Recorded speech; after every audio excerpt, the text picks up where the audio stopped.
So this is diggers leaving Lane End. We hired a low loader and it wouldn't go down our drive, so we had the diggers to fetch on the tractor to the end of our drive, so then we could get them on the way to Barney. It was a fair old trek, so we used the wagon and low loader.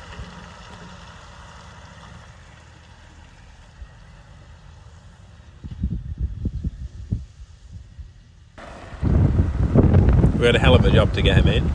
Small gates and tracked him onto site once we got there. This was the first day. We got all the mats in because it was that soft we couldn't travel on the bottom of the pond. Here it is, it started raining and it soon went to a fair old bog. We had to constantly work off the mats, so we kept on shuffling them across as we got a bit more at pond dug out. It was a good job. We broke a few mats, which is a bit of a shame because they were quite expensive, and we had them to replace.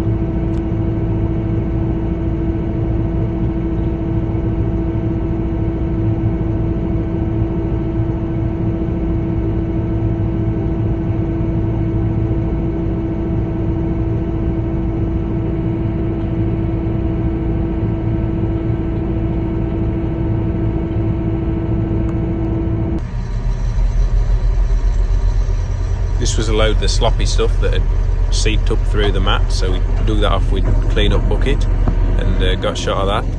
It was here backing in with a track dumper. We had one of these in because ours wasn't big enough. It was a fair old job and it ran flat out for pretty much the whole week and a half we were on with the job, and here we are loading. We loaded with the bucket this way, but once we got a bit of an edge, we then started turning the bucket round and found that was the easiest way to do it. This was a test hole to see how deep the silt went, and this was the deepest corner.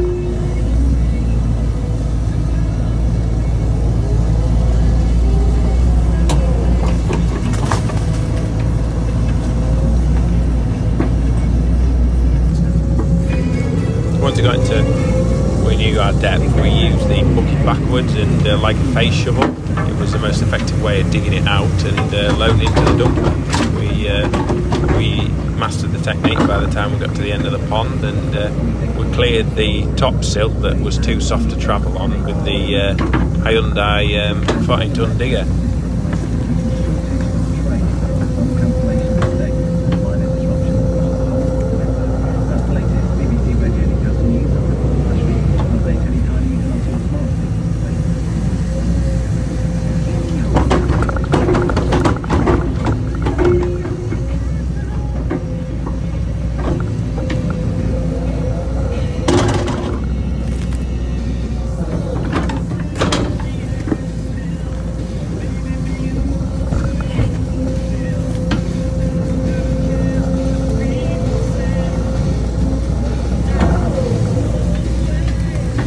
Constantly having to put the mats back on the surface because all the weight of the dumper travelling on top was squashing them into the bottom of the pond, so it was a constant job to keep the upkeep of the kind of track into the pond.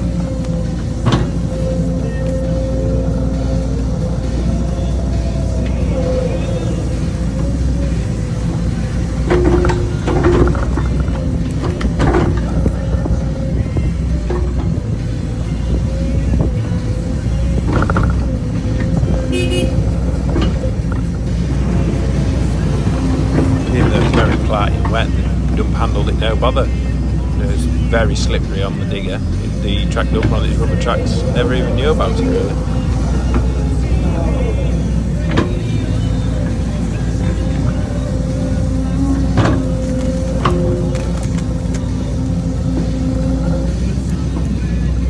This was the first time we had the dozer out since I bought it. We put a cab on it, and this was the first run out. It was a hell of a tool, so them two were leading stuff away, and I started pushing up. It was a hell of a roll, this whole thing.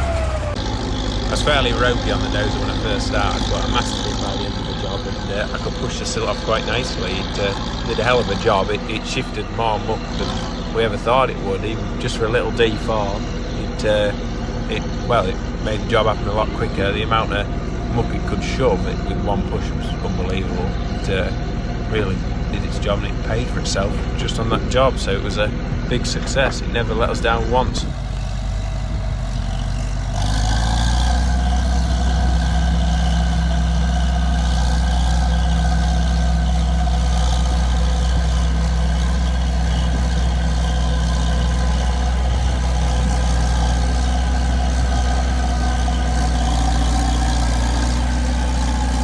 I was starting to get the hang of how much I could push and making it kind of roll off the blade, which is what you want.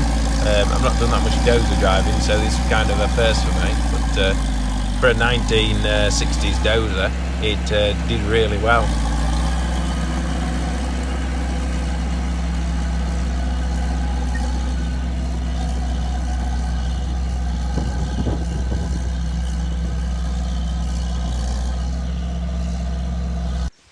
Here's it scraped off at the end when it started filling it with water. We'd taken all the silt and back down to the hard bottom, and then we let the water go. This was pulling a bit of grass out the end of the pipe and letting it go. Here's the water filling up.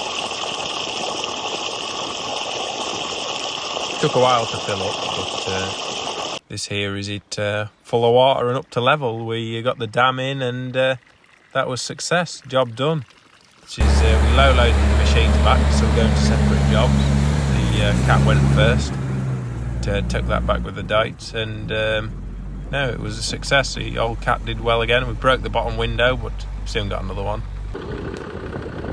Here's the last bit of machine coming home. I didn't get one of the dozer coming back, but this is a Hyundai on its way back to the yard, ready to have some new sprockets put on. And, success. Job done.